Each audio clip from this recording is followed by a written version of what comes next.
You have built a website using HTML, CSS, and JavaScript. But how do you make it available online?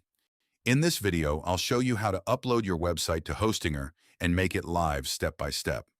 Before uploading, make sure your website files are properly organized. A basic front-end project usually contains an index.html file, CSS files, JavaScript files, and an assets folder for images and other resources. Now let's open the Hostinger hPanel dashboard. From here, we can manage our website, files, domains, and other hosting settings. To upload our website, we need to use the File Manager. This works like a folder system where all your website files are stored. Now we can upload our HTML, CSS, and JavaScript files. Select your project files and upload them inside the public_HTML folder. The most important file is index.html. Hostinger automatically loads this file when someone visits your domain.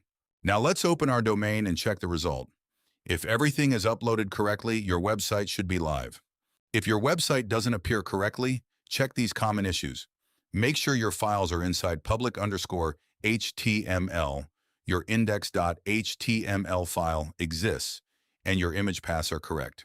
In the next video, we'll connect a custom domain and configure SSL to make our website secure with HTTPS. If you want to learn the complete process of building and deploying websites using AI and modern tools, subscribe and follow this series.